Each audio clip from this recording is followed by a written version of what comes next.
Hello, welcome to our tips and tricks session on Silver Moon spelling rules. We're talking today about the concept of the illustrious and often elusive schwa. We have a little bit of fun with this. My name is Kelly Steinke. I'm the founder of Read Learning Educational Services and the author of Silver Moon Spelling Rules.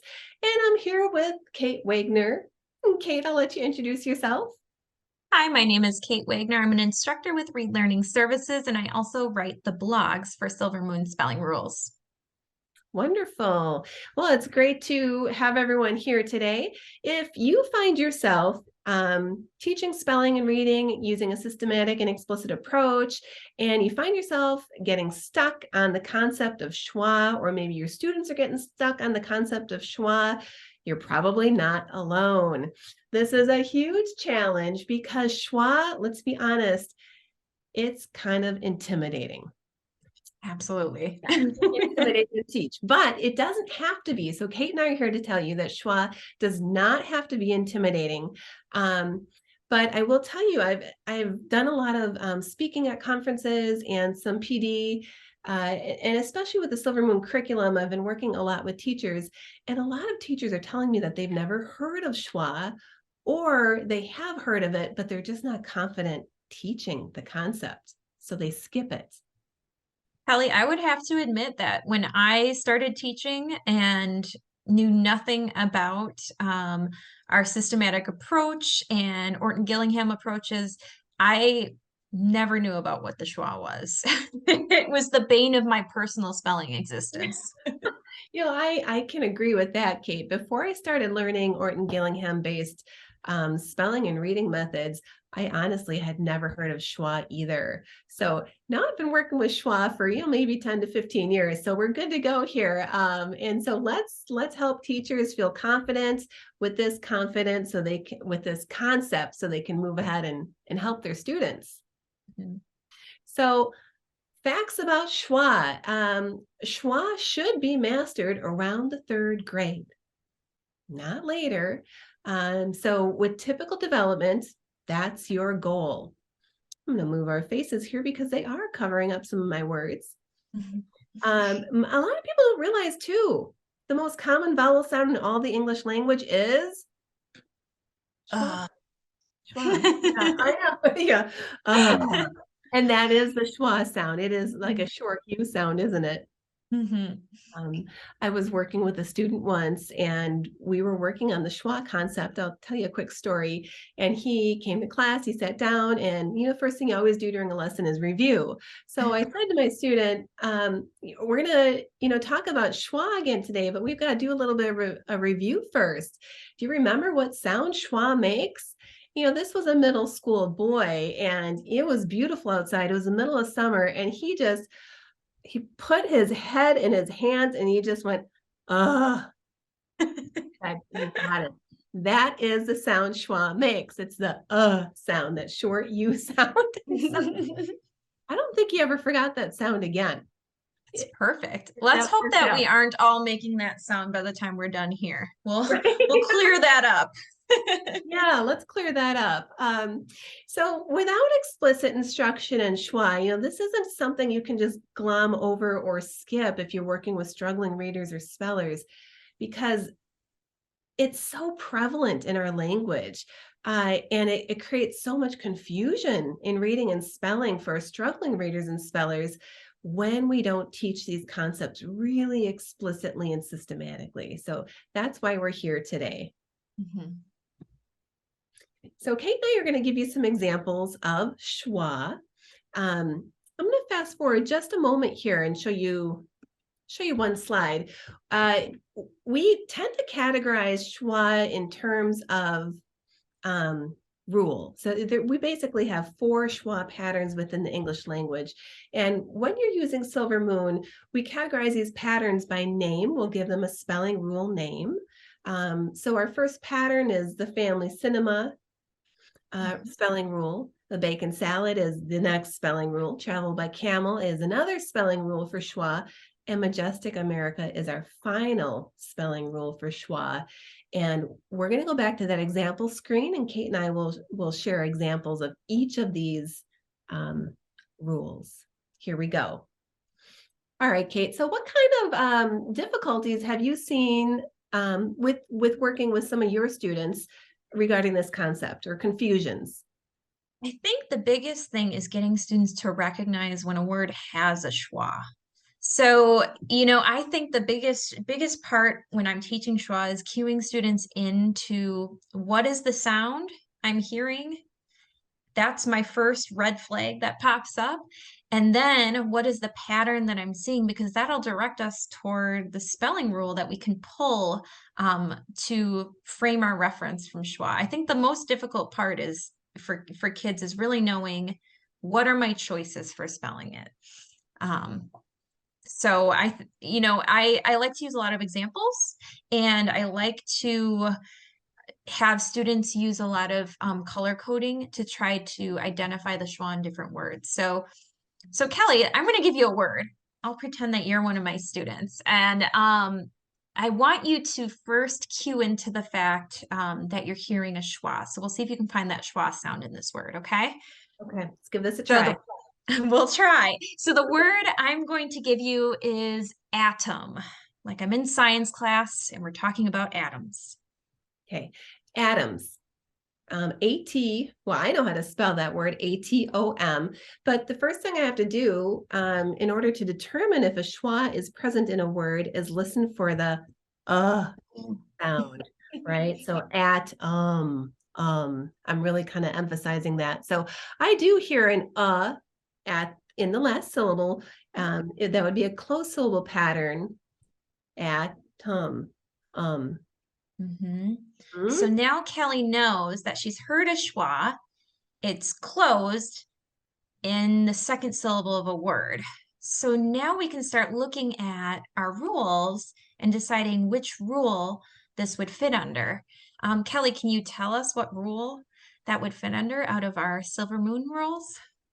Well, like I said before, if you've got your rules all categorized and you've got a good understanding of what these are, I can right away pull out my rule. And that is most certainly the bacon salad pattern with the closed A's, closed O's at the end that say the sound. Absolutely. Did I get it right?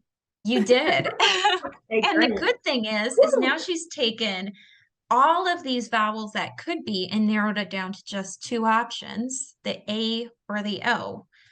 I'd take a 50-50 chance over a chance between every single vowel out there. So that one indeed has the O.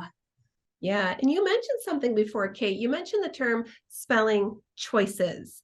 And when we start getting into schwa, we have a whole conversation with our students about Mhm. accenting. And Mhm. we're not going to get into accenting in this video. That would be way too lengthy for this video. But um, some students just have great difficulty determining which syllable is accented and which is not.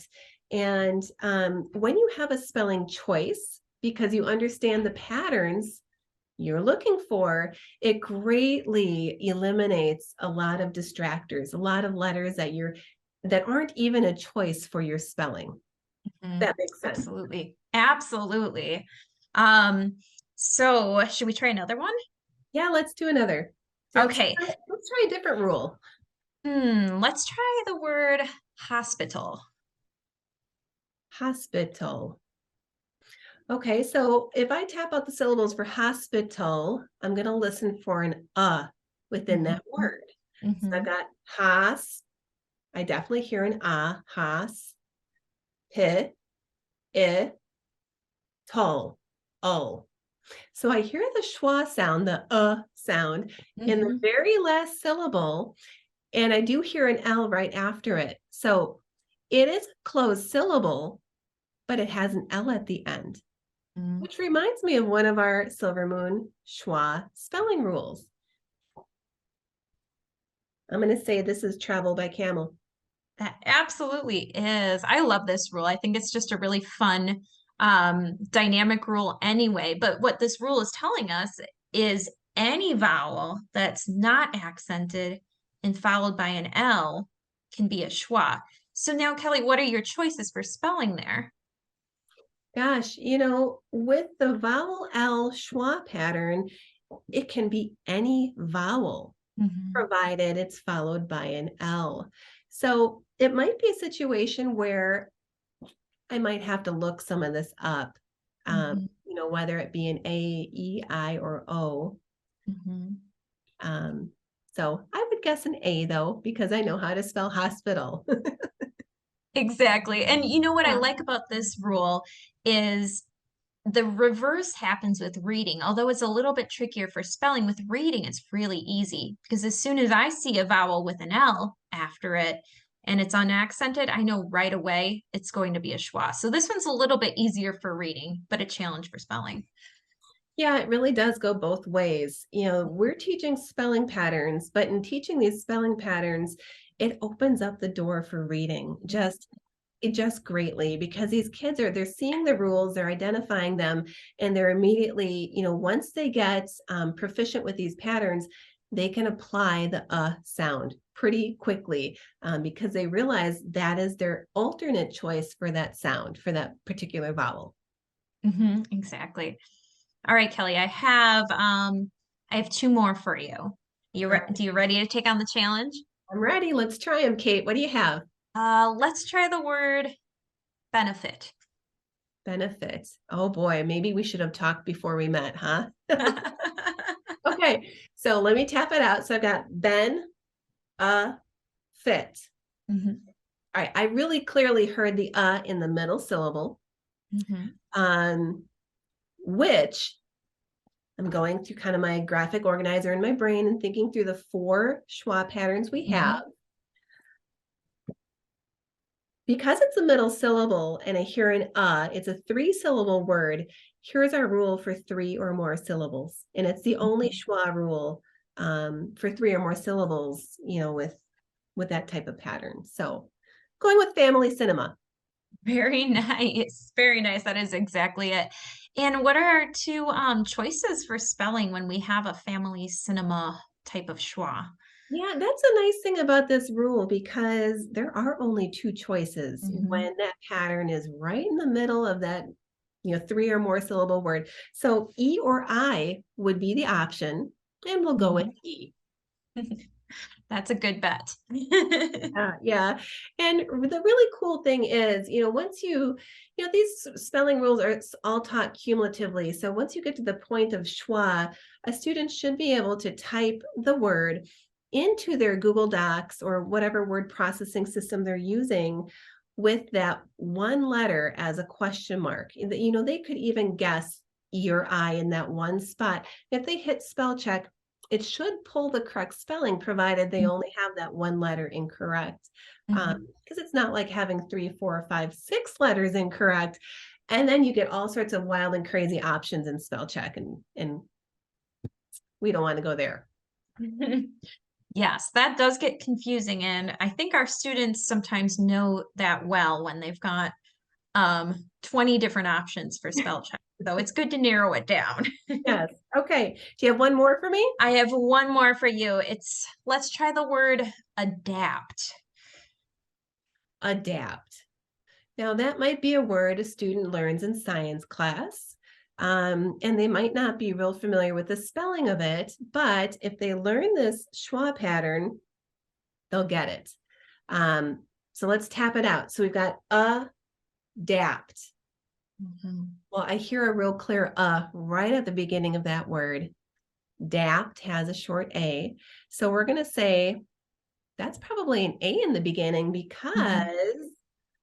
that would follow the Majestic America pattern. Exactly. So that one's kind of cool because you really only have one spelling choice in that situation, which is the letter A, right? A. Very good. That one seems to be all of my students' favorite rule because you have one option. If you hear an open sound, Mhm. it's open and it's not always in the middle, not usually in the middle. So if it's open at the beginning, open at the end, it's most likely going to be an A.